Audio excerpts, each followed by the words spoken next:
بسم اللہ الرحمن الرحیم۔ ہماری تربیت بھی فرمائے اور ہمیں کام کے طریقہ کار سے بھی آگاہ فرمائے۔ ہم سارے ایک جیسے ہیں، علم بھی ایسے ہے، تقویٰ بھی ایسے ہے، پھر تجربات بھی نہیں ہیں، تو اگر اساتذہ بڑے ذرا شفقت فرمائے، سرپرستی فرمائے تو امید ہوتی ہے کام صحیح رخ پہ چلتا ہے۔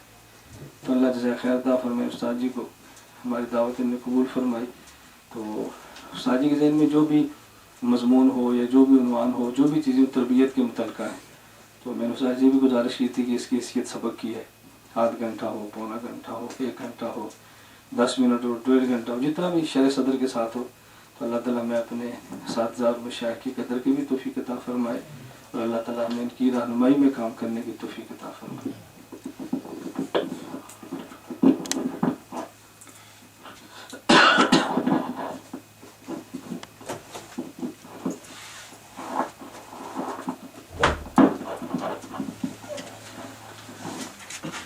بسم اللہ الرحمن الرحیم، نحمدہ ونصلی ونسلم علی رسولہ الکریم۔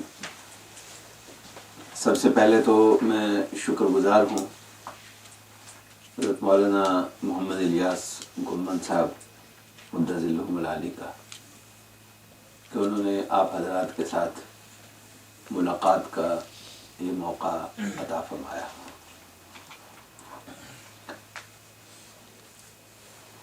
آپ تمام حضرات مدارس کے پڑھے ہوئے ہیں، اپنی ہی لائن کے لوگ ہیں، اپنی برادری کے لوگ ہیں۔ اپنی برادری میں جب بات ہوتی ہے تو اس میں کوئی تقریر نہیں ہوتی، خطابت نہیں ہوتی، وعظ نہیں ہوتا، بے تکلف بات ہوتی ہے۔ تو میرے ذہن میں یہ آ رہا تھا کہ کچھ بے تکلف مشورے آپ حضرات کی خدمت میں پیش کر دوں، بغیر ترتیب کے، بغیر ربط کے، جو باتیں ذہن میں آئیں، خاص طور پر اس حوالے سے کہ آپ اس وقت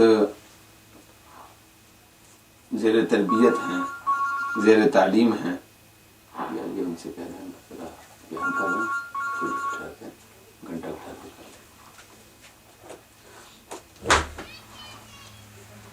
زیر تربیت اور زیر تعلیم ہے، کچھ ہی عرصے کے بعد آپ نے عملی زندگی میں داخل ہونا ہے۔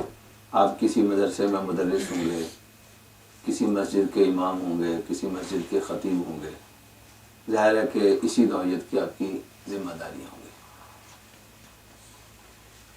جب ایک طالب علم مدرسے میں ہوتا ہے، اس وقت اس کی سوچ، اس کا ذہن، اس کے عزائم، اس کے ارادے وہ کچھ اور نوعیت کے ہوتے ہیں، اور جب وہ باہر عملی زندگی میں جاتا ہے تو پھر اس کے ساتھ ہوتا کچھ اور ہے۔ جب تک طالب علم مدرسے کی چار دیواری سے باہر نہیں نکلا ہوتا، اپنے اساتذہ کے زیر سایہ ہوتا ہے، تو طالب علمی کا زمانہ بادشاہی کا دور ہوتا ہے۔ آدمی یہ سمجھتا ہے کہ جب میں جاؤں گا تو جہاں جاؤں گا میرے اپنے ذہن میں منصوبے ہیں، اپنے خیالات ہیں، جہاں جاؤں گا تو میں ان خیالات کو، اپنی سوچ کو عملی جامہ پہناؤں گا، جو سوچوں گا وہی ہوگا۔ لیکن جب باہر نکلتا ہے اور عملی زندگی میں آتا ہے تو اس کو ظاہر ہے کہ یا تو واسطہ پڑے گا کسی محتمم سے، کسی مدرسے کا مدرس ہے، اس کو واسطہ پڑے گا کسی مسجد کی انتظامیہ سے، جس کے کوئی صدر صاحب ہوں گے، کوئی چودھری صاحب ہوں گے، کوئی میاں صاحب ہوں گے، کوئی شیخ صاحب ہوں گے، کوئی سیٹھ صاحب ہوں گے، کوئی اسی طرح کے کوئی صاحب ہوں گے نا، ان سے واسطہ پڑے گا، یا کسی تنظیم کی قیادت سے واسطہ پڑے گا۔ جس سے بھی آپ کو واسطہ پڑے گا، ظاہر ہے کہ آپ کو اس کے ساتھ چلنا ہوگا۔ وہاں آ کر آپ کو تھوڑا سا جھٹکا ہو سکتا ہے کہ لگے، آپ کے خواب کچھ اور طرح کے تھے، لیکن ضروری نہیں کہ آپ جس محتمم کے ماتحت کام کر رہے ہوں وہ بھی آپ کی مرضی کے مطابق چلنے کے لیے تیار ہو۔ جس مسجد میں آپ کام کر رہے ہیں وہ لوگ بھی آپ کی مرضی کے مطابق چلنے کے لیے تیار ہو۔ جس تنظیم سے آپ بعد میں منسلک ہوتے ہیں تو وہ آپ سے کہ مرضی کے مطابق چلنے کے لیے تیار ہو۔ تو کہنے کا مقصد یہ ہے کہ طالب علم کے دور میں ذرا کچھ اور انداز سے سوچتا ہے، لیکن جب باہر نکلتا ہے تو اس کو کچھ اور نوعیت کی عملی حقیقتوں سے، زمینی حقیقتوں سے واسطہ پڑتا ہے، اور اس چیز کی تربیت ایک طالب علم کو باہر بھیجنے سے پہلے ہی ہونی چاہیے۔ بہت سارے ادارے ہیں اللہ کے فضل و کرم سے جہاں تخصص فی الدعوت والارشاد کے نام سے کام ہو رہا ہے، جس میں طلبہ کو یہ بھی بتایا جاتا ہے کہ آپ نے باہر جا کر کام کیسے کرنا ہے۔ لیکن میری ذاتی رائے یہ ہے کہ اس طرح کی تربیت جو ہے وہ مشکات اور دورہ حدیث شریف کے سالوں کا باقاعدہ نصاب کا حصہ ہونی چاہیے، کیونکہ ہر طالب علم کو دورے کے بعد کسی جگہ تربیت حاصل کرنے کا موقع نہیں ملتا۔ بعضوں کو موقع ملتا ہے اور بعضوں نے براہ راست عملی میدان میں جانا ہوتا ہے۔ تو آپ جب عملی زندگی میں جائیں گے تو آپ کو کن کن چیزوں سے ممکنہ طور پر واسطہ پڑ سکتا ہے اور کیا کیا چیزیں آپ کو پیش نظر رکھنی چاہیے، کچھ اپنے بڑوں کی سنی ہوئی باتیں اور کچھ اپنے تجربات کی روشنی میں چند متفرق چیزیں میں آپ کی خدمت میں پیش کرنا چاہتا ہوں۔ سب سے پہلی بات تو یہ ہے کہ آپ یہاں ایک تربیت حاصل کر رہے ہیں۔ آپ کی جو یہاں کی تربیت ہے اس کا بنیادی موضوع دوسرے فرقے ہیں، ان کے افکار، ان کے نظریات کیا ہیں، ان کے مستدلات کیا ہیں، اور ہم ان کے بارے میں کیا کہتے ہیں، ہمارا موقف کیا ہے، ہمارے دلائل کیا ہیں، اور ان کے مستدلات کے بارے میں ہم کیا کہتے ہیں۔ بنیادی طور پر یہ یہاں کی تربیت کا یہ موضوع ہے، اور یقیناً یہ ایک اہم تربیت ہے۔ آپ نے ظاہر ہے کہ اس کی ضرورت محسوس کی ہے تبھی یہاں آئے ہیں، اس لیے اس کی ضرورت پر تو بات کرنے کی ضرورت نہیں ہے۔ لیکن پہلی چیز میں یہ عرض کروں گا کہ کوئی بھی تربیت کتنی ہی اہم کیوں نہ ہو اور وہ کتنی ہی اچھی کیوں نہ ہو، وہ کتنی ہی ضروری کیوں نہ ہو، ایک اہم سوال ہوتا ہے اس تربیت کے استعمال کے موقع محل کا، محل استعمال کا، کہ یہ تربیت آپ استعمال کس جگہ پہ کر رہے ہیں۔ ایک ہی تربیت ہے، اگر وہ صحیح موقع پر استعمال ہو تو فائدہ مند ثابت ہوتی ہے، وہی تربیت اگر بے موقع استعمال ہو تو وہ نقصان دہ ہوتی ہے۔ ایک فوجی کو ایک تربیت دی گئی، اس کو تربیت دی گئی کہ آپ نے اسلحہ کیسے چلانا ہے، آپ نے کسی کو مارنا کیسے ہے، اس کی تربیت تو یہی ہے نا۔ اگر یہ تربیت وہ دشمن کے خلاف استعمال کرے گا تو ظاہر ہے کہ وہ صحیح موقع ہے اس تربیت کے استعمال کا۔ لیکن اگر اسی تربیت کو وہ اپنے ہی لوگوں کے خلاف، اپنے دوستوں کے خلاف، دوسرے لوگوں کے خلاف استعمال کرنے لگ جائے گا تو تربیت دینے والوں نے تو ٹھیک کام کیا اپنی جگہ پہ، تربیت اس کی ٹھیک تھی، تربیت اس کی غلط نہیں تھی، لیکن اس کا استعمال غلط ہو گیا۔ ایک پولیس والے کو تربیت دی گئی کہ آپ نے کسی مجرم کو پکڑنا ہے، کیسے پکڑنا ہے۔ اس کو بتایا گیا کہ تم نے، آپ نے شاید دیکھا ہو پولیس والوں کا خاص انداز ہوتا ہے پکڑنے کا، یہاں سے پکڑنا ہے اور دو چار پنجابی کی اتنی موٹی موٹی گالیاں دینی ہے اور تھوڑا سا اس کو جو ہے نفسیاتی طور پر پریشرائز کرنا ہے اور اس کو گاڑی میں ڈالنا ہے۔ ایک چور ہے، ایک ڈاکو ہے، اس کے ساتھ اگر اس موقع پر یہ تربیت استعمال ہوتی ہے، وہاں بھی اس انداز سے ہونی چاہیے نہیں ہونی چاہیے ایک الگ بحث ہے، لیکن وہاں استعمال ہوتی ہے تو ایک موقع محل ہے، بنتا ہے. لیکن وہی پولیس والا ایک شریف آدمی کے ساتھ یہی برتاؤ کرے تو ظاہر ہے کہ یہ تربیت اپنی جگہ پہ ٹھیک ہوگی لیکن اس کا استعمال غلط ہو گیا. تو آپ کی یہ جو دوسرے فرقوں کے حوالے سے تربیت ہے، یہ تربیت یوں سمجھیے کہ کچھ بیماریوں کے علاج کے لیے آپ کو دی گئی ہے. کچھ بیماریاں ہیں اور آپ کو یہ سمجھایا گیا ہے کہ ان بیماریوں کا علاج کیا ہے. تو ایک معالج کی تربیت کا سب سے پہلا جو حصہ ہوتا ہے اس کے صحیح استعمال کا، وہ یہ ہے کہ وہ کسی طریقہ علاج کو وہیں پہ استعمال کرے جہاں واقعتاً بیماری موجود ہو اور اس علاج کی ضرورت ہو. آپ سرجن ہیں، آپ کو بتایا گیا کہ گردے کا آپریشن کیسے کرنا ہے، یہاں سے کر کے اس جگہ سے چیرنا ہے اور اتنے سینٹی میٹر کا چیرا دینا ہے اور اس طریقے سے گردہ نکالنا ہے. ایک آدمی جس کا الٹرا ساؤنڈ ہوا، سارے ٹیسٹ ہوئے، پتہ چلا کہ اس کے گردے میں پتھری ہے اور بغیر آپریشن کے اس کا کوئی علاج نہیں ہے، حل نہیں ہے. آپ نے آپریشن تھیٹر میں اس مریض کو لٹایا اور اس کو جو بے ہوشی کے ہوتے ہیں انستھیزیا ہوتا ہے وہ دیا اور اس کا آپریشن کیا. آپ نے اپنی تربیت کو بہت صحیح استعمال کیا، درست موقع پر استعمال کیا، موقع محل کے اعتبار سے استعمال کیا. لیکن آپ ایسے ہی کسی راہ گزرتے کو کہیں کہ میں نے چونکہ آپریشن کرنا سیکھا ہے، لیٹو میں آپ تمہارے پیٹ چاک کرتا ہوں، تو وہ تربیت بے موقع استعمال ہو جائے گی. اس کے گردے میں مسئلہ تو تھا لیکن ضرورت اس چیز کی تھی کہ آپ اس مریض کو ہاسپٹل کے آپریشن تھیٹر میں لے کر جاتے، وہاں جا کر کام کرتے. آپ نے یہیں پہ اسے لٹا لیا اور یہیں پہ آپریشن شروع کر دیا. تو اس کو جو تربیت ملی تھی وہ تربیت تو بالکل درست تھی، لیکن اس تربیت کے استعمال کا موقع محل بعض اوقات نامناسب ہو جاتا ہے اور اس سے مسائل پیدا ہوتے ہیں.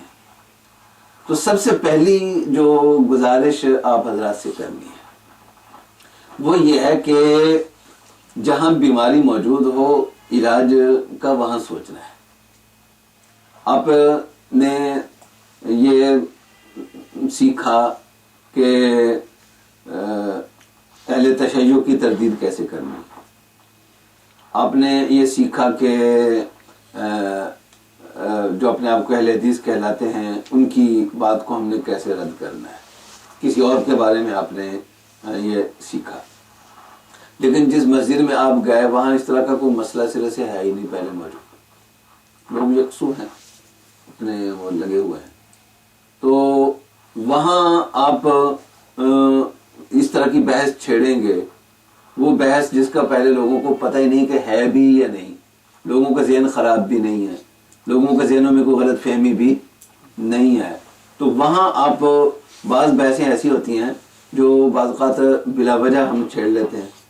وہ اگر ایک لطیفہ تھوڑا سا عرض کر دوں، آپ نے سنا ہوگا کہ ایک صاحب تھے، وہ کسی جگہ گئے پشتو بولنے والے صاحب کے ہاں، نہ وہ پشتو بولنے والے صاحب جو ہے نا وہ آئے ان کے پاس، آ کر ان کے آ کے مہمان بنے. پردیسی سے انہوں نے اپنے گھر ٹھہرا لیا، مہمان بنے، بہت زیادہ خدمت کی. مسئلہ ان کے ساتھ یہ ہوا تھا کہ وہ یہاں آئے تھے بیچارے، لیکن کوئی حادثہ ہو گیا اور اس میں ان کی ہڈیاں وڈیاں ٹوٹ گئی. انہوں نے ان کی کہا کہ بیچارہ پردیسی ہے، اپنے گھر سنبھالا، اس کی خدمت کی، اس کا علاج کروایا، اس کی پٹیاں وغیرہ کروائیں اور سارا جو کچھ تھا اس کی بہت زیادہ خدمت کی. خیر وہ خان صاحب بہت خوش ہوئے اور جاتے ہوئے یہ کہا کہ جب آپ ہمارے علاقے میں آئے گا تو ہمارے پاس ضرور آنا، ہم آپ کے اس احسان کا بدلہ دے گا. خیر یہ کہیں اسی علاقے میں گئے, انہوں نے سوچا کہ وہ خان صاحب ہیں, وہ ہمارے بڑے قدردان ہیں, تو چلو ان کے پاس چلتے ہیں. تو ان کے پاس رہے, ایک رات رہے. اگلے دن کسی نے صبح کو آ کر بتایا کہ اگر خیر منانی ہے تو جلدی سے نکل جائیں یہاں سے. اس نے کہا کیوں؟ انہوں نے کہا کہ اصل میں انہوں نے ارادہ یہ بنایا ہے کہ میری ہڈیاں ٹوٹی تھیں, انہوں نے علاج کروایا تھا, تو اب اس کا بدلہ دینا چاہتے ہیں. پہلے آپ کی ہڈیاں توڑیں گے اور اس کے بعد پھر آپ کا علاج کروائیں گے, کیونکہ بدلہ نا الجزاء الاحسان الا الاحسان, تو مماثلت تو ہونی چاہیے. تو خیر کہنے کا مقصد یہ ہے کہ جس جگہ بعض بیماری ایسی ہیں کسی ماحول میں موجود ہوتی نہیں ہے, تو اگر کسی جگہ بیماری موجود نہ ہو تو اللہ تعالیٰ کا شکر ادا کریں کہ جس ماحول میں میں کام کر رہا ہوں وہاں یہ بیماری موجود نہیں ہے, اور اپنی کوششوں کا, اپنی محنتوں کا محور جو ہے وہ کوئی اور چیز نکال لیں. ایک دیکھیں 2-3 آپ کے لائنیں مستقبل میں ہو سکتی ہیں. ایک یہ کہ آپ کسی مدرسے کے مدرس بن جائیں, اس میں آپ کو پتا ہونا چاہیے کہ ایک محتمم سے کے ساتھ کیسے چلنا ہے. یہ بہرحال ایک مستقل فن ہے, سیکھنے کا فن ہے.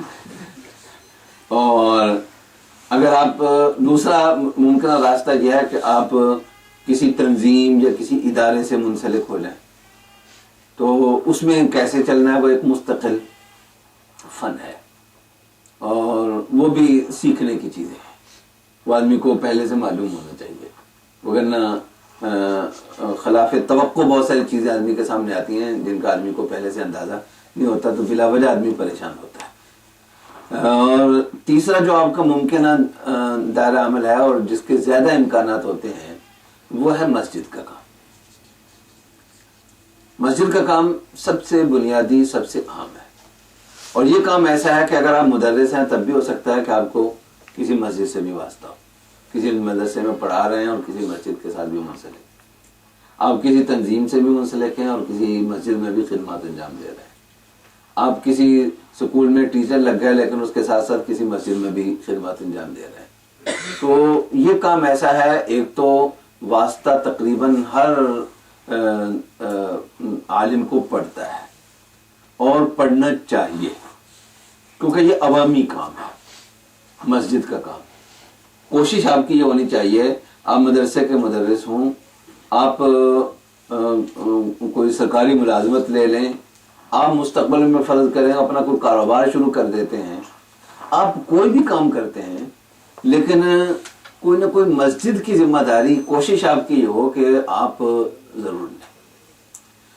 اس لیے کہ ہماری جو اصل حیثیت ہے, سب سے بڑی حیثیت ہے, مرکزی حیثیت ہے, وہ داعی ہونے کی ہے. دعوت کا کام, عوامی کام, یہ سب سے بنیادی ہے. یہ عوامی کام ہوگا, عوام دین کی طرف آئیں گے, عوام کا دینی ذہن بنے گا تو ہی مدرسے چلیں گے, ان کا دینی ذہن بنے گا تو ہی تنظیمیں چلیں گی, ان کا دینی ذہن بنے گا تو ہی ادارے چلیں گے, ان کا دینی ذہن بنے گا تو ہی دینی سیاست چلے گی. ہر کام جو ہے وہ یہیں سے چل رہا ہے. اور انبیاء علیہ الصلوۃ والسلام جو ہیں وہ ہر نبی جو ہے وہ داعی تھا. 2 باتیں ہر نبی میں تھیں, ایک یہ کہ ہر نبی صاحب علم تھا, اس لیے علم کو انبیاء کی وراثت قرار دیا گیا ہے. تمام انبیاء کی وراثت ہے. العلماء ورثۃ الانبیاء, الانبیاء الف لام استغراق کا ہے, تمام انبیاء کی وراثت ہے. کوئی نبی بھی علم سے خالی نہیں تھا, اور کوئی نبی ایسا نہیں تھا جو داعی نہ ہو. ہر نبی جو ہے وہ داعی تھا. دعوت کا کام یہ بنیادی کام ہے.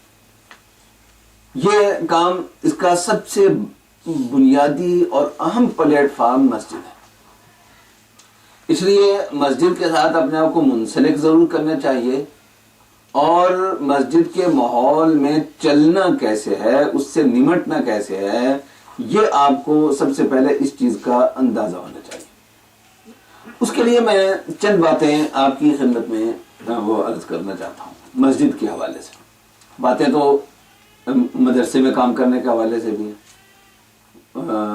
باتیں اور موضوعات، مثلا آپ کسی تنظیم میں جاتے ہیں لیکن وہ ایک ایسی فیلڈ ہے جس کا مجھے ذاتی طور پر کوئی تجربہ نہیں ہے، لیکن مسجد اور مدرسہ یہ دو لائنیں ایسی ہیں جن کے بارے میں چونکہ اپنی زندگی انہی دو میں زیادہ گزری ہے، تو میں اس وقت جو ہے وہ زیادہ مسجد اور عوامی کام کے حوالے سے بات کرنا چاہتا ہوں۔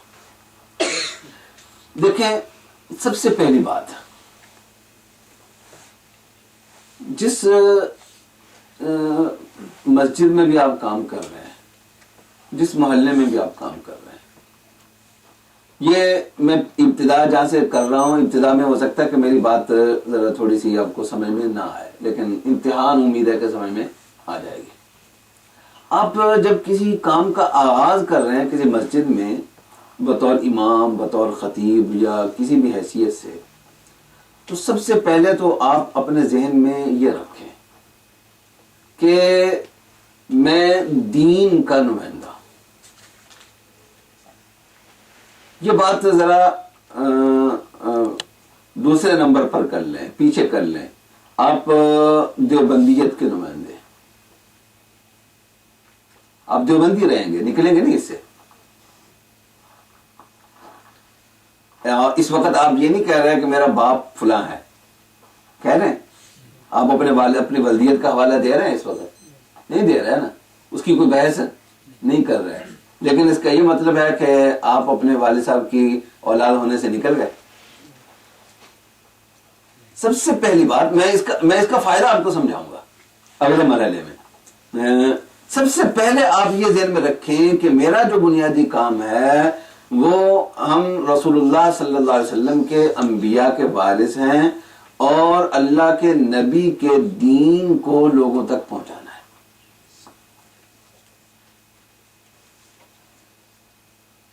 وارث نبی ہیں اور دین کے خادم ہیں، دین کے نمائندے ہیں، اور ہمارا کام لوگوں تک دین پہنچانا ہے۔ اور آپ اپنے ماحول میں اس بات کا جائزہ لیں کہ دین کے حوالے سے لوگوں کو کس کس چیز کی ضرورت ہے۔ مثال کے طور پر آپ یہ محسوس کرتے ہیں کہ وہاں کے بچوں کے لیے قرآن ناظرہ قرآن کا کوئی بہتر انتظام نہیں ہے، ہر بچے کو صحیح ناظرہ قرآن آنا چاہیے، صحیح تلفظ کے ساتھ۔ آپ جس مسجد میں جاتے ہیں آپ دیکھتے ہیں کہ وہاں اس طرح کا کوئی بندوبست نہیں ہے، تو آپ اس کی فکر کریں۔ اگر آپ خود یہ کام خدمت انجام دے سکتے ہیں، خود انجام دیں۔ بڑے بڑے عظیم جلیل القدر صحابہ کرام نے یہ کام کیا ہے۔ آپ نے حضرت عبداللہ ابن مسعود رضی اللہ تعالیٰ عنہ کا وہ مشہور اثر پڑھا ہوگا کہ وہ کسی کو قرآن کریم پڑھا رہے تھے، اپنا سورۃ الدخان پڑھا رہے تھے، اور اس کو پڑھا رہے تھے طعام الاسیم، ان شجرۃ الزقوم طعام الاسیم، تو اس سے پڑھا نہیں جا رہا تھا۔ اس کا مطلب یہ کہ ایک بابا، دیہاتی قسم کا کوئی بابا تھا، الاسیم کا لفظ اس کی زبان پر نہیں چڑھ رہا تھا۔ وہ بابا ہی ہوگا نا کوئی جس کی زبان پہ نہیں چڑھ رہا، اور حضرت عبداللہ ابن مسعود زبان پہ چڑھانے کی کوشش کر رہے تھے۔ وہ صحابی جو فقہائے صحابہ میں بھی سر فہرست آتے ہیں، ان کے مقام سے آپ واقف ہیں، لیکن وہ ایک سیدھے سادے بابے کو قرآن ٹھیک کرا رہے ہیں۔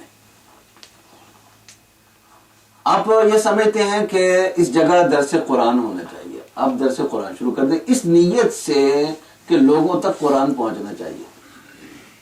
موٹا موٹا جو ایک قرآن کے دو پہلو ہیں، ایک تو استنباط احکام کا پہلو ہے، یہ صرف فقہا کا کام ہے، اور ایک تذکیر کا، واعظ و نصیحت کا۔ اس حوالے سے ہر آدمی کو قرآن سے، ہر مسلمان کو قرآن سے مناسبت ہونی چاہیے، اس کو سمجھ میں آنا چاہیے قرآن۔ آپ جانتے ہیں کہ شیخ رحمہ اللہ نے اپنی آخری زندگی میں جو دو ارادے کیے تھے، وہ واقعہ تو مشہور سنا ہوگا نا آپ نے، جب مالٹا جیل سے واپس آئے تو یہ فرمایا، بہت علماء کا ایک مجمع سامنے بیٹھا ہوا ہے، وہ مخاطب ہیں فرمایا کہ میں نے جیل کی تنہائیوں میں بڑا غور کیا کہ مسلمانوں کا بنیادی مسئلہ کیا ہے اور ان کی سب سے بڑی خدمت کیا ہو سکتی ہے. تو دو چیزیں میں نے اخذ کی ہیں, دو نتیجوں تک پہنچا ہوں, اور میں یہ عزم لے کر آیا ہوں, جیل سے واپس جو آیا ہوں یہ عزم لے کر آیا ہوں کہ باقی ماندہ زندگی ان دو کاموں پر خرچ کروں. ایک کام لوگوں کو قرآن کے ساتھ جوڑنا, قرآن سے وابستہ کرنا. قرآن سے لوگ دور ہو چکے ہیں, مسلمان قرآن سے دور ہے. اور دوسری بات مسلمانوں کا جو افتراق ہے اس کو کم کرنا. ختم نہیں کیا جاتا, اختلاف ختم نہیں ہوا کرتا. آپ کہیں کہ میں اپنا عقیدہ چھوڑ دوں تو ظاہر ہے کہ میں سب کچھ برداشت کر لوں گا, لیکن اپنا عقیدہ چھوڑنے کے لیے تیار نہیں ہوں گا, آپ بھی تیار نہیں ہوں گے. تو لیکن یہ کہ بہرحال اس کو ذرا کم کیا جا سکتا ہے, اس کا ایک دائرہ محدود کیا جا سکتا ہے. تو میں جو بات کر رہا تھا, میں مثال دے رہا تھا کہ قرآن, آپ نے محسوس کیا کہ قرآن کی یہاں ضرورت ہے اور ہر جگہ ضرورت ہوتی ہے قرآن کی. آپ در سے قرآن شروع کر دیں اس نیت سے کہ میں نے لوگوں تک قرآن پہنچانا ہے. آپ نے محسوس کیا کہ جو عملی زندگی ہے اس میں بڑی کوتاہیاں ہیں.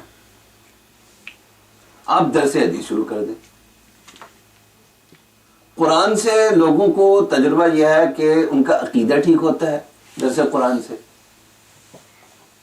اور تذکیر ہوتی ہے, واعظ و نصیحت ہوتی ہے, دین کی طرف میلان رجحان پیدا ہوتا ہے. اور درس حدیث سے عملی زندگی ٹھیک ہوتی ہے, کیونکہ عملی نمونہ تو رسول اللہ صلی اللہ علیہ وسلم کی ذات ہے نا, تو وہ آپ ان کے سامنے رکھیں. آپ مشکات کا درس شروع کر دیں, آپ ریاض الصالحین کا درس شروع کر دیں, آپ معارف الحدیث کا درس شروع کر دیں, آپ اسوہ رسول اکرم کا درس شروع کر دیں. تو آپ جب اپنے کام کا آغاز کریں گے تو یہ سوچ کر کریں کہ میرا مقصد دین کی خدمت ہے, میں دین کا خادم ہوں, میں نے دین اس ماحول میں نے دین کو راسخ کرنے کی کوشش کرنی ہے, میں نے لوگوں کے ذہنوں میں اور لوگوں کے عملوں میں دین لانے کی کوشش کرنی ہے. ایک تو آپ اس نقطے سے اپنے کام کا اور اس سوچ سے, اس ذہن سے اپنے کام کا آغاز کریں. رہی آپ وہ دیوبندیت, میں اس کی طرف آتا ہوں, اس کو آپ نے کیسے فائدہ پہنچانا ہے, میں اس کا انکار نہیں کر رہا. ایک تو یہ. دوسری چیز, جس ماحول میں آپ رہ رہے ہیں اس بات کی آپ کوشش کریں کہ آپ کا وہاں کردار صاف ستھرا, آپ پر کوئی انگلی نہ رکھے اس ماحول کے اندر. آپ کے بارے میں کوئی یہ تصور نہ کرے کہ یہ مولوی لالچی ہے. دیکھیں ضروریات زندگی ہر ایک کے ساتھ لگی ہوتی ہیں, لیکن اس کے باوجود ضروریات زندگی پوری کرنے کی فکر وہ ایک الگ چیز ہے, لالچ ایک الگ چیز ہے. آپ کو اس چیز کی وہ نہ ہو, آپ پر یہ کسی کا یہ خیال نہ ہو کہ یہ لالچی قسم کا مولوی ہے, یہ ہماری جیبوں پہ نظر رکھتا ہے. اللہ تعالیٰ بغیر طلب کے جو کچھ عطا فرمایا اس کو اللہ تعالیٰ کی ہمیشہ نعمت سمجھنا چاہیے, احسان سمجھ, اس کو کبھی مسترد نہیں کرنا چاہیے بغیر طلب کے جو اللہ تعالیٰ عطا فرمائے. لیکن لالچ یہ ذرا اور چیز ہے, لوگوں کی نظروں سے گر جاتا ہے. آپ کا اپنا عمل, آپ کا اپنا کردار وہ اجلا اور صاف ستھرا. تیسری چیز, آپ کا برتاؤ, لوگوں کے ساتھ میل جول, لوگوں کے ساتھ آپ کا جو رویہ ہے وہ انتہائی ملنساری والا ہو, خوش اخلاقی والا ہو, اس میں خشکی نہ ہو. وقت بے وقت بھی اگر لوگ آپ سے ملتے ہیں تو آپ گوارا کریں. دیکھیں جو بہت بڑی شخصیات ہوتی ہیں ان کو بعض اوقات یہ چیزیں کرنی پڑتی ہیں کہ فلاں وقت بات ہوگی, فلاں وقت بات نہیں ہوگی, یہ کچھ نظم و ضبط قائم کرنا پڑتا ہے. آپ نے ہمارے بزرگوں میں پڑھا ہو تو سب سے زیادہ ہمیں یہ چیز حکیم الامت حضرت تھانوی رحمہ اللہ کے ہاں نظر آتی ہے. لیکن حضرت تھانوی وہ اس کو بننا چاہیے جس نے 1000 کتابیں بھی لکھنی ہو. ہم نے کرنا ورنہ کچھ نہیں ہوتا. اور لوگوں کو ڈانٹنے کے لیے، لوگوں پر اپنے اصول چلانے کے لیے وہ تھانوی بن جاتے ہیں، وہ تھانوی کا نمونہ بن جاتے ہیں. اگر وہ کچھ بننا ہے، بھائی اس وقت بے وقت کیوں آیا، اس وقت کیوں بات کی، یہ کیوں ہوا، وہ کیوں ہوا. ایک تو حضرت کا یہ جو انداز ہوتا تھا یہ صرف اپنے مریدین کے ساتھ ہوتا تھا، عامت الناس کے ساتھ نہیں ہوتا تھا.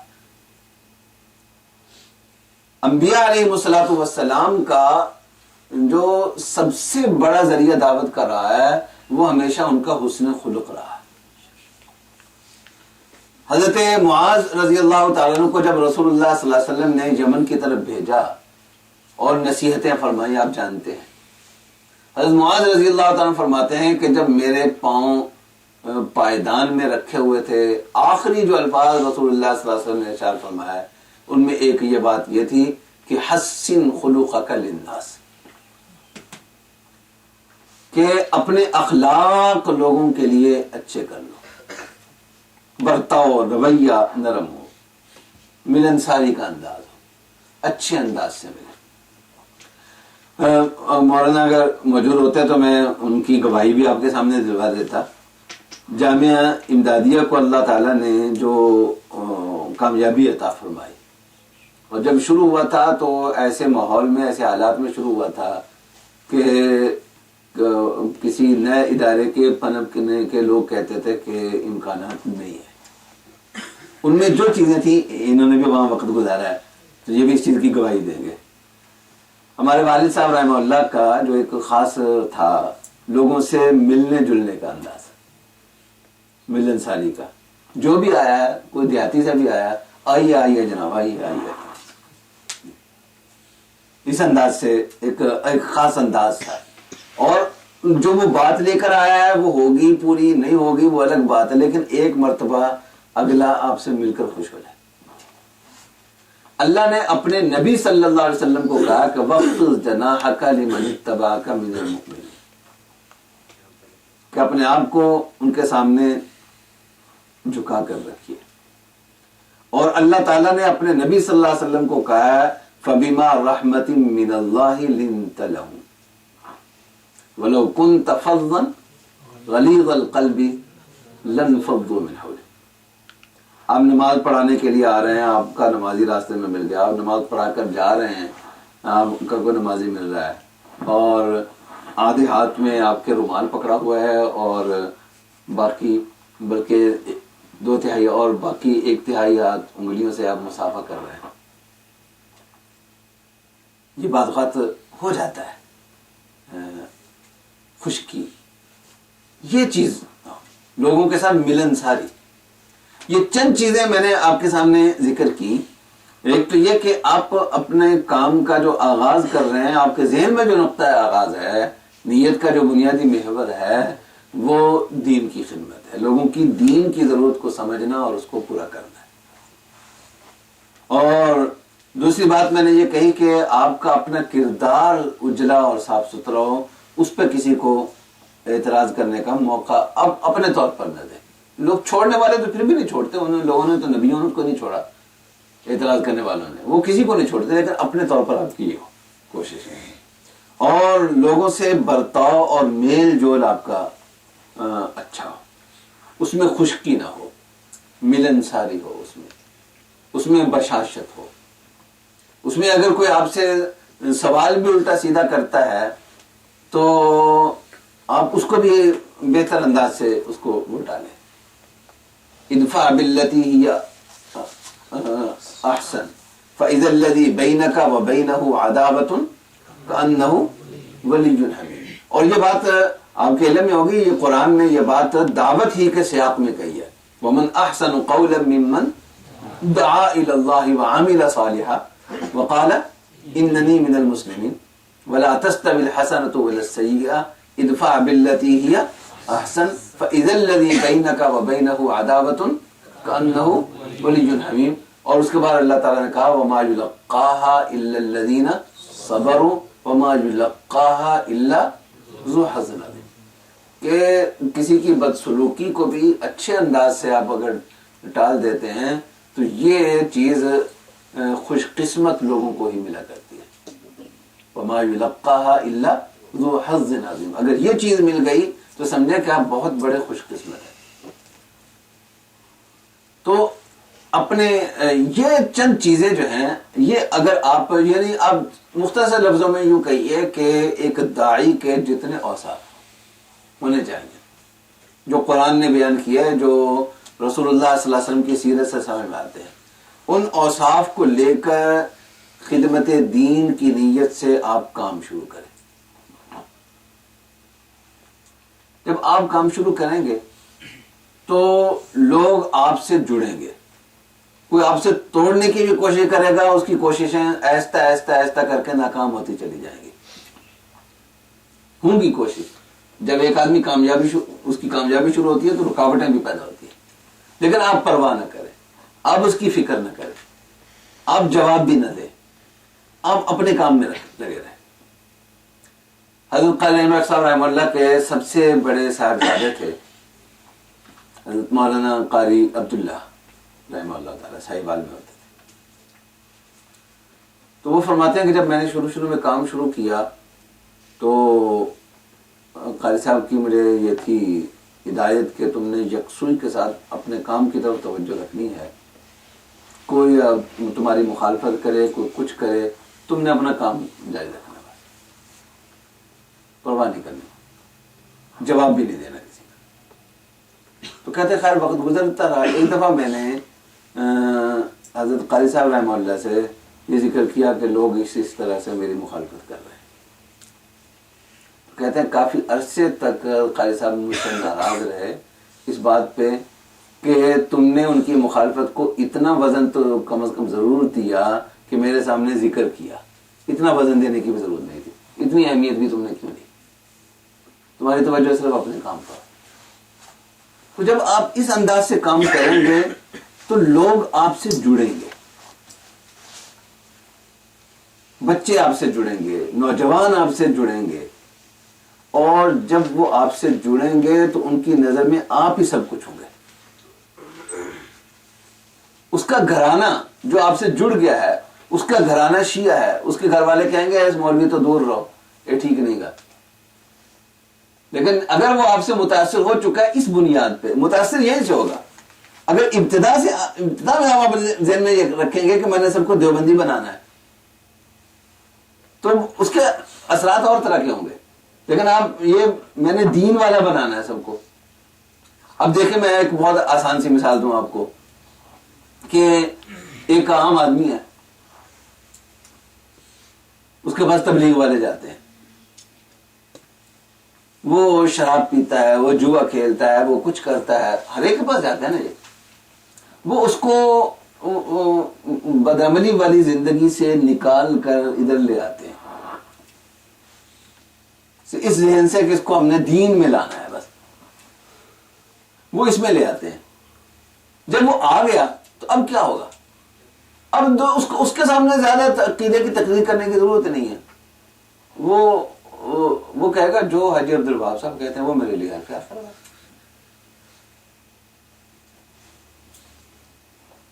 جو حاجی عبدالوہاب صاحب کہیں گے وہ میرے لیے حرف آخر ہے. اللہ نے اس چیز میں ایک تاثیر رکھی ہے. ایک تو داعیانہ صفات اپنے اندر جتنی دیکھیں ہم وہ صحابہ کا مقام تو خیر بہت اونچا ہے.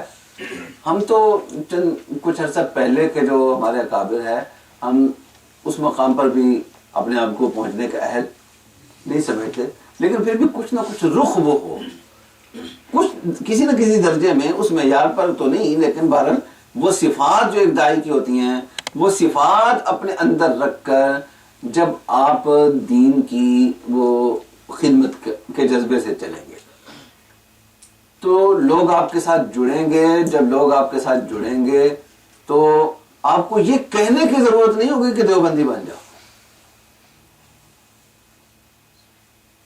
آپ کو یہ کہنے کی ضرورت نہیں ہوگی فلاں عقیدہ اختیار کر لو.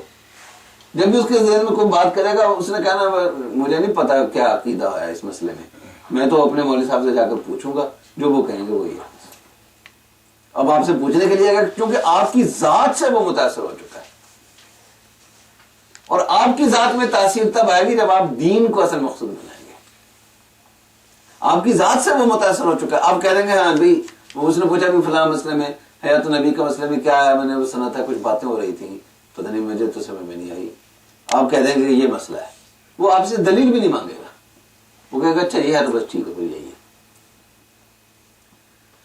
یہ ایک بہت بڑا وہ ایک گر ہے کام کرنے کا۔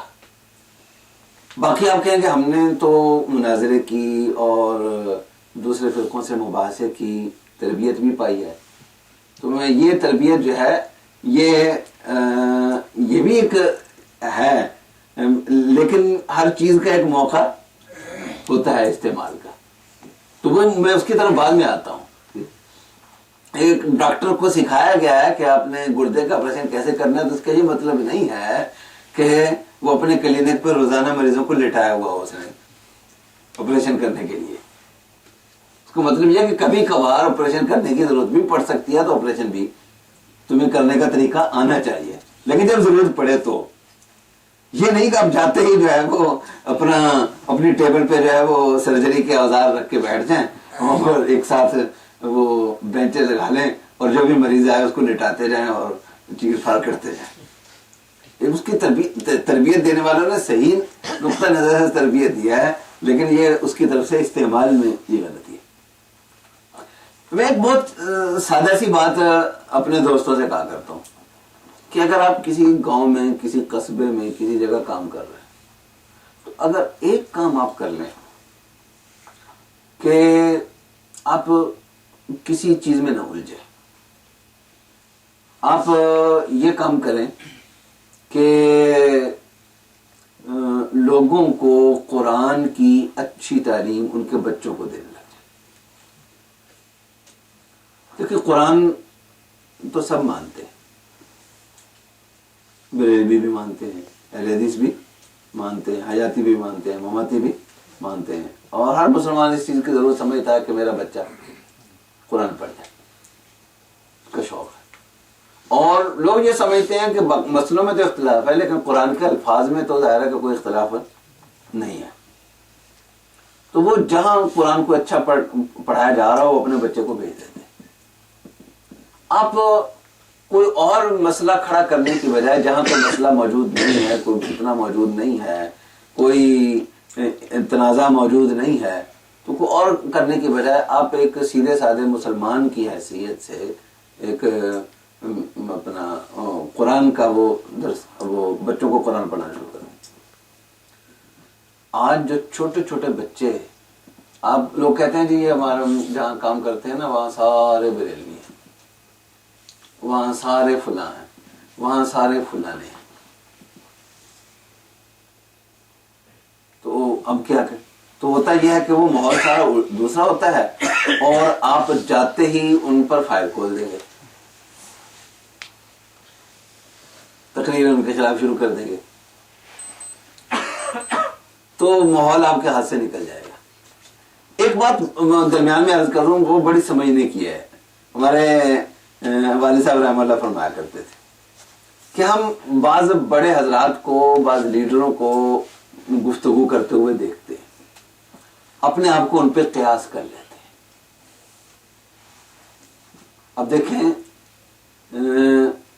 میں اگر کسی بھی جگہ کوئی بات کرتا ہوں تو میرے پیچھے ایک میرا مرکز ہے، میری ایک جگہ ہے،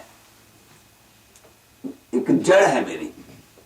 مولانا الیاس گنبد جس انداز سے بھی جہاں چاہیں بات کریں، ان کی سپورٹ پہ ان کا اپنا ان کی ایک جڑیں ہیں۔ 15 سال پہلے ان کے لیے یہ صورتحال نہیں ہوگی، اتنی آسانی نہیں ہوگی بات کرنے کی جتنی آج ہے۔ کسی کے پیچھے اس کی تنظیم ہے، کسی کے پیچھے اس کا ادارہ ہے، کسی کے پیچھے اس کی بڑی مسجد ہے، یعنی وہ ان کی جڑیں مضبوط ہو چکی ہوتی ہیں۔ اور آپ تو ابھی 4000 کے ملازم کل لگے ہیں اس مسجد میں، آپ جلدی سے کسی بڑی اس کو اس سطح پر کہ اس پر اپنے آپ کو قیاس کر لیں گے تو گھاٹے کا سودا ہوگا. فی الحال آپ کو یہ بات شاید سمے میں آنے میں ذرا دقت ہو. آپ کی شادی مبارک ہو جائے گی, 2-4 آپ کے بچے ہوں گے, اور خدا نخواستہ کسی مسجد میں کسی وجہ سے آپ کو وہاں سے نقل مکانی کرنی پڑی, چھوڑنا پڑا, اور دوسری جگہ کچھ دیر کے لیے بے روزگار ہونا پڑا. اللہ ہم سب کی وہ اپنا حلال رزق حلال وافر عطا فرمائے سب کو, اور دین کے کام کے اندر کبھی بھی رزق کی تنگی کا شکار نہ بنائے, اس لیے کہ ہم کسی امتحان کے متحمل نہیں ہیں, کمزور لوگ ہیں. تو اگر خدا نہ خواستہ ایسا ہو جائے تو پھر جو آپ پر ہوگی گزرے گی, اور آپ کی بیوی جو آپ کو سنائے گی.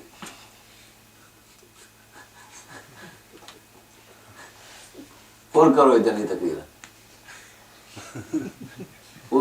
اور آپ کے لیے الجھنیں الگ ہوں گی. وہ اس کے دربار میں جو آپ کی پیشی روزانہ ہوا کرے گی نا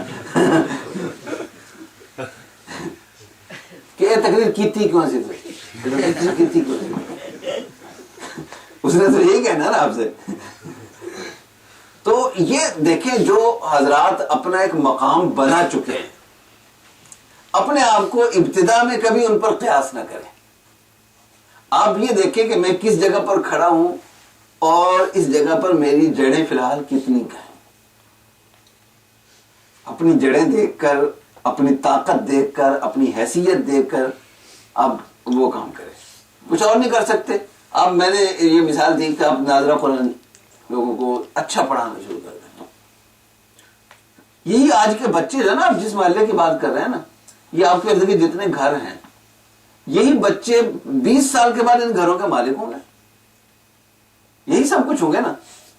وہ جو جن کو آپ کہہ رہے ہیں کہ وہ آپ کے مخالف ہیں, وہ تو کھاؤں کھاؤں کرتے ہوئے, کھانستے ہوئے, وہ تو چارپائیوں پہ لیٹے ہوئے ہوں گے 20-25 سال. یہی ہوگا نا, اور سب کچھ انہی کے ہاتھ میں ہوگا, اور یہ سارے آپ کے شاگرد ہوں گے.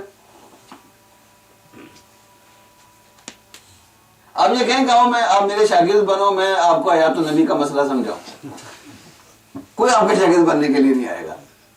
آپ وہ لوگوں سے یہ کہیں کہ آؤ میرے شاگرد بنو, میں رفع دین کا وہ کسی مدرسے کا فارغ ہوگا, وہ تو آپ کا شاگرد بننے کے لیے آ جائے گا. عام گھرانہ جو ہے اپنے بچے کو اس کام کے لیے آپ کا شاگرد بنانے کے, آپ کہیں گے آؤ میں آپ کو قرآن پڑھاؤں, آؤ میں وضو کی دعائیں سے یاد کرا دوں تمہارے بچوں کو, آؤ میں تمہارے بچوں کو کھانا کھانے کی دعا یاد کرا دوں.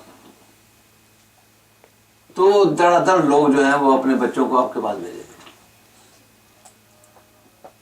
وہ جو آپ کے جن کے بارے میں آپ توقع کرتے ہیں کہ آپ اس انداز سے چلیں گے تو ہمارے مخالف ہوں گے, انہی کی نسل. اور یہی بات رسول اللہ صلی اللہ علیہ وسلم نے اہل طائف کے بارے میں فرمائی تھی کہ جب رسول اللہ صلی اللہ علیہ وسلم کے سامنے پیشکش کی گئی کہ اگر آپ کہیں تو ان دونوں پہاڑوں کو ملا دیتے ہیں اور ان سب کو تباہ و برباد کر دیتے ہیں, تو رسول اللہ صلی اللہ علیہ وسلم نے فرمایا کہ نہیں, اس لیے کہ ان کی نسلوں میں ایسے لوگ پیدا ہو جائیں گے جو اللہ اور اللہ کے رسول کا نام لیں گے اور اللہ کی وحدانیت, صرف اللہ کی عبادت کریں گے. آپ یہ دیکھیں, ہمیشہ جو ذہن بدلتا ہے نا, محنت کا میدان ہمیشہ, بابے جو ہوتے ہیں ان پہ محنت بیکار ہوتی ہے. یہ تجربے کے بعد بابوں پر محنت ہمیشہ بیکار ہوتی ہے. محنت ہمیشہ نوجوان اور بچوں پر کی جاتی ہے. وہ بات کو سنتے بھی ہیں, وہ اثر بھی قبول کرتے ہیں, اور ان پر محنت دیر پا ہے. بابے پہ آپ نے محنت کی, وہ تو 5 سال چلے گی آپ کی, اور بچے پہ جو محنت کی وہ 60 سال مزید چلے گی. 10 سال کے بچے پہ جو آپ محنت کر رہے ہیں وہ 50-60 سال آپ کی چل جائے گی. وہ آپ کا اثاثہ ہے 50-60 سال تک کے لیے. تو یہ میں نے بات شروع میں ایک بات کہی تھی کہ ابتدا میں جاتے ہی وہ اپنے مسلک کا جھنڈا نہیں لہرانا ہر جگہ پر. بہت ساری جگہ ایسی ہوں گی جہاں آپ کو کام کا آغاز یہاں سے کرنا پڑے گا, دوسرے بھی فوائد حاصل ہو جائیں گا. ہاں البتہ آپ میں سے چند ایک ایسے ہوں گے, کیونکہ اس طرح کے مواقع ہر ایک کو نہیں دستیاب ہوتے, اس طرح کی جگہیں کم ہوتی. کچھ مسجدیں ایسی ہوتی ہیں جن کی متعین پکی ایک مسلکی شناخت ہوتی ہے. کچھ ادارے ایسے ہوتے ہیں، کچھ جگہ ایسی ہوتی ہیں، وہاں جاتے ہی پہلے دن سے آپ کی یہ تربیت آپ کے کام آ سکتی ہے. لیکن ایسی جگہ بہت، مثلا مولانا الیاس گمن کو اپنے ادارے کے لیے مزید کچھ افراد کی ضرورت ہے. وہ اس سال جو فارغ ہو رہے ہیں ان میں سے 1-2 بندے فرض کریں 1-2 بندے رکھ لیں گے، ایسے ہی ہوگا نا، زیادہ 1-2 بندے 4 بندے رکھ لیں گے، یہی ہوگا نا. کبھی ایک سال کسی سال بیچ میں سے ایک رکھ لیا، کبھی کوئی، باقی تو نہیں. اس طرح کی جو جگہ ہوتی ہیں جہاں یہ آپ کی تربیت جاتے ہی آپ کے کام آتی ہے.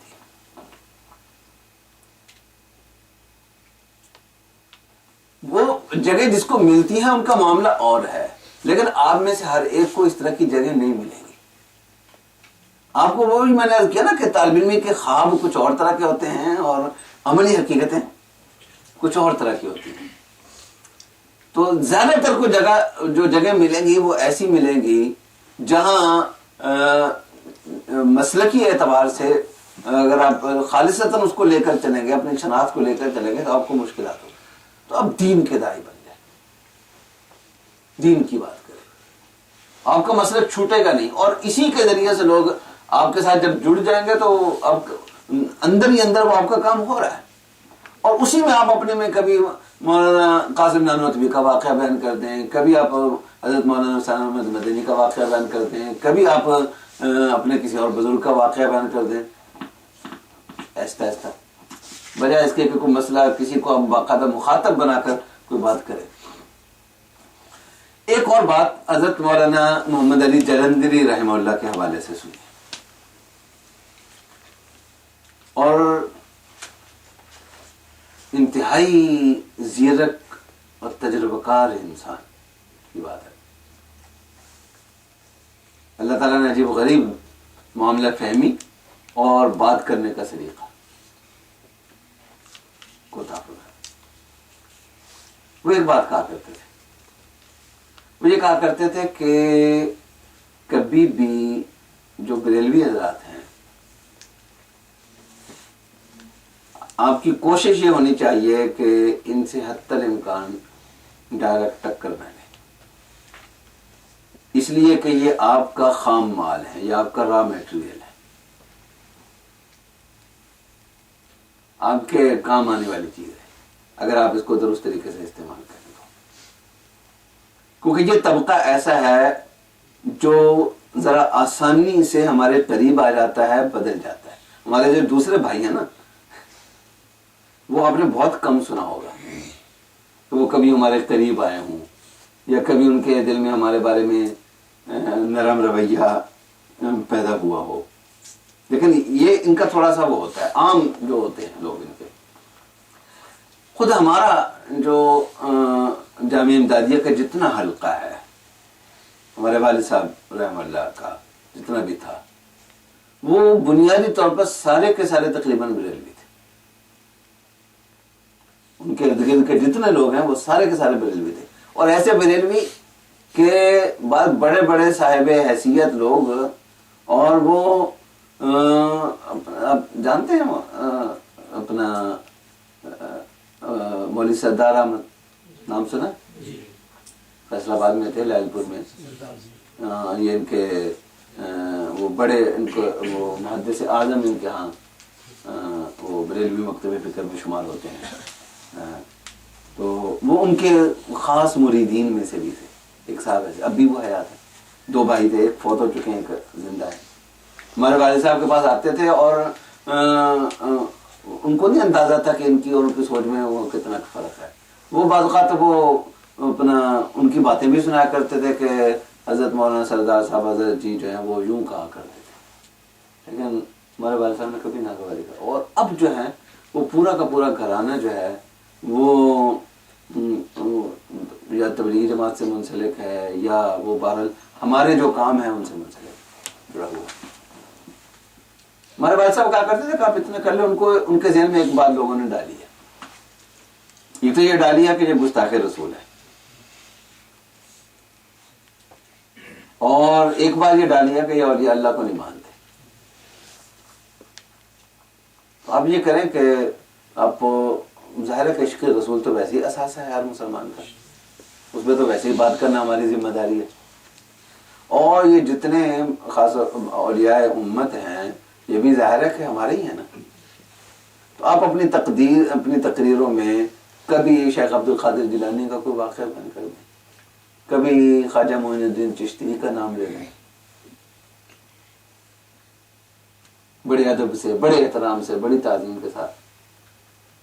کبھی آپ اپنا خواجہ نظام الدین اولیاء کی بات کر دیں، کبھی آپ پاک پتن شریف والوں کی بات کر دیں، کبھی آپ ان حضرات کے، آپ اگر پنجابی ماحول ہے تو آپ کبھی سلطان باہو کے اشعار سنا دیں. کچھ عرصہ وہ آپ کی باتیں سنے گا، وہ کسی اور کے پاس جائے گا، وہ ابھی مولوی کو چلا گیا، وہ کہے گا وہ کہ تم وہابی ہوتے نہیں وہابی. اس کو یہ سمجھایا گیا نا وہابی وہ ہوتا ہے جو شیخ عبد القادر جیلانی کا دشمن ہے، اس نے تو آپ سے بڑی ان کی تعریف سنی ہے. اور یہ میں مفروضہ نہیں، ایسے واقعات ہیں کہ اس انداز سے جس نے بات کی اور وہ ڈائریکٹ اس کو نہیں چھیڑا، کسی چیز کو حساس رگ پہ ہاتھ نہیں رکھا جس نے، تو اس کا نتیجہ یہ ہوا کہ کسی نے کہا وہ ابھی مولوی کو چلا گیا، کہتے نہیں وہ تھا نہیں بھابی، نہیں وہ بھابی، اچھا وہ بھابی ہے تو میں بھی پھر بھابی. اگر خواجہ معین الدین چشتی اجمیری کا ادب کرنے والا بھابی ہے تو پھر میں بھی بھابی. یہ واقعات ہیں. جو شیخ عبد القادر جیلانی کا نام لیتا ہے اس کی وہ بہت کم تقریریں خالی ہوتی ہیں ان کے نام سے، تو اگر ان کا نام لینے والا بھی بھابی ہے تو پھر میں بھی بھابی ہوں. تو اس طریقے سے. اور ایک بات یاد رکھیں کہ لوگوں کے اندر تبدیلی آنے میں ہمیشہ کچھ وقت لگا کرتا ہے. تیز رفتاری جو ہوتی ہے وہ اچھی نہیں ہوتی. صرف ایک مثال میں اس کی دوں گا اور اپنی بات کو سمیٹنے کی وہ کوشش کروں گا.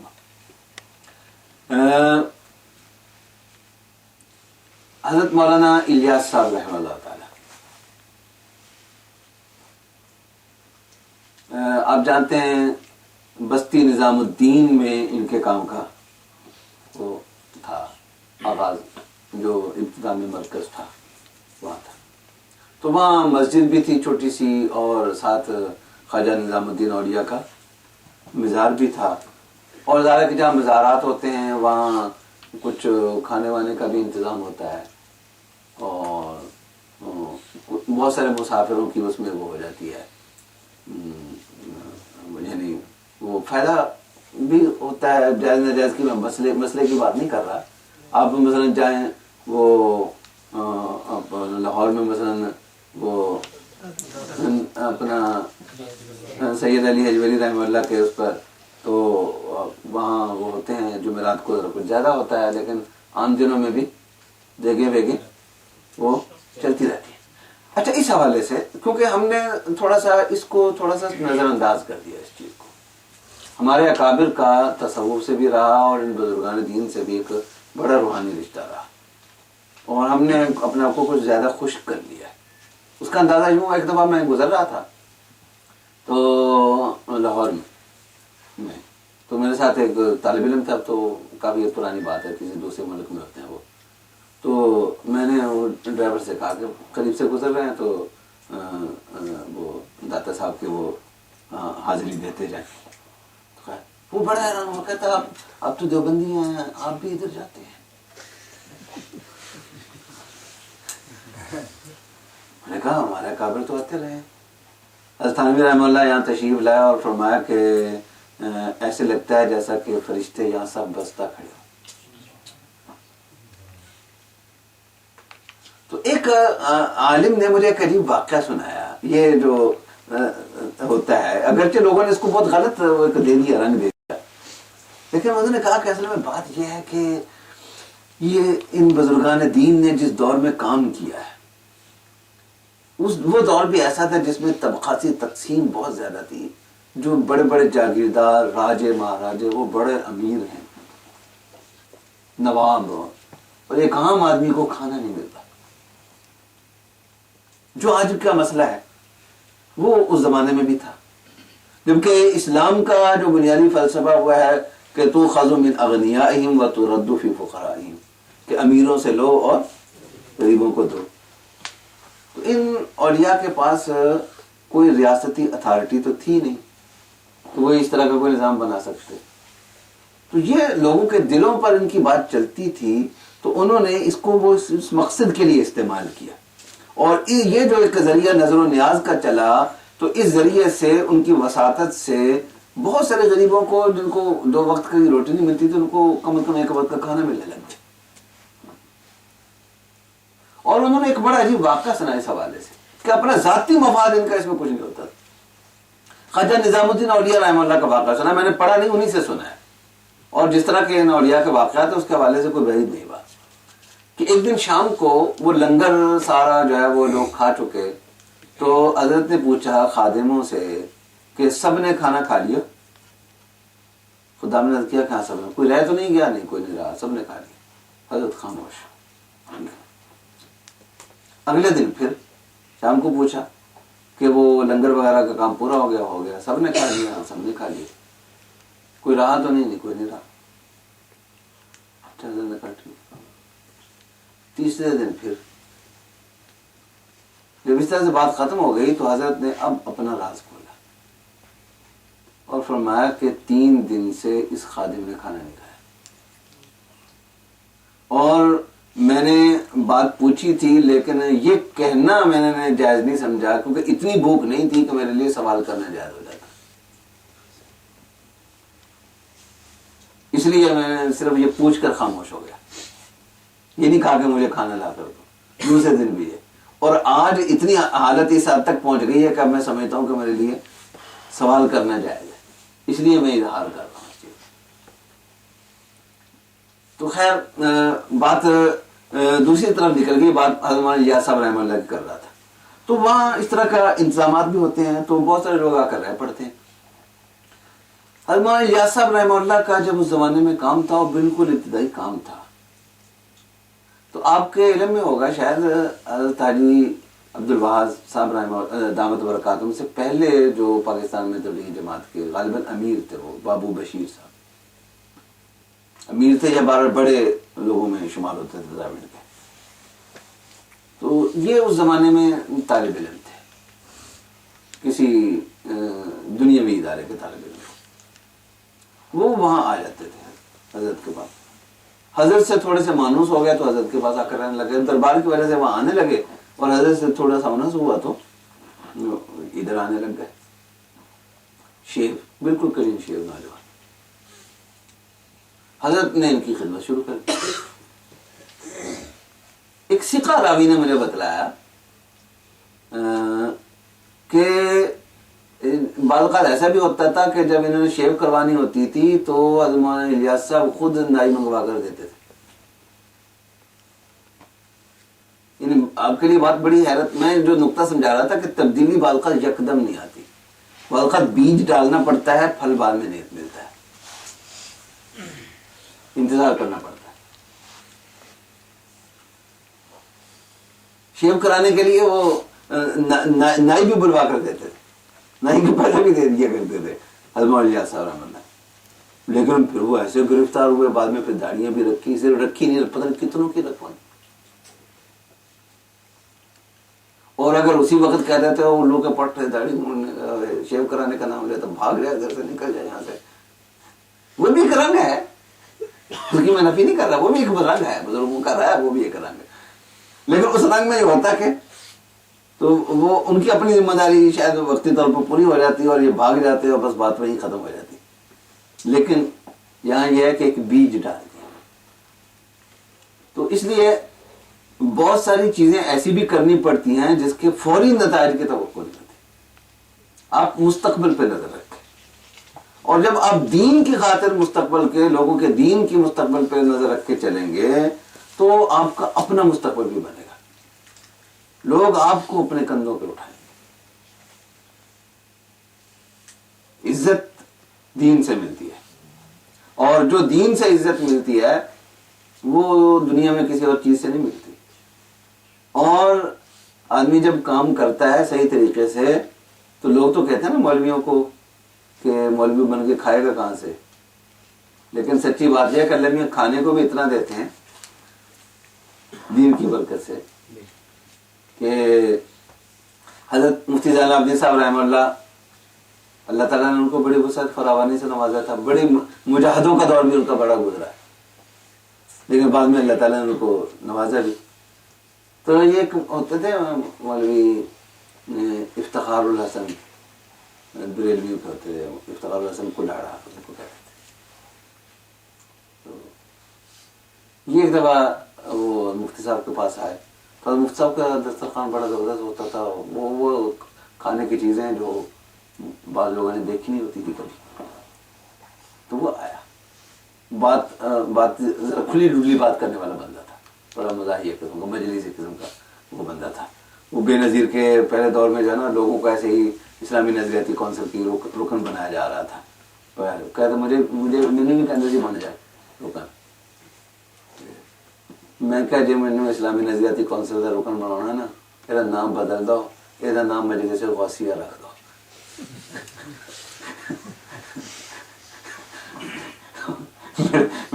میرے جیسے کو اگر بنانا ہے اس کا رکن تو پھر اس کا نام بدل دو، اس کا مجلس غوثیہ اس کا نام رکھ دو. تو خیر اس نے مفتی صاحب سے کہا کہ حضرت بدنام تو ہم لوگ ہیں کھانے میں، ہمارا وقت میں فکر کھانے میں بدنام ہے، لیکن یہاں کا دیکھا ملتا تو آپ کو زیادہ ہے.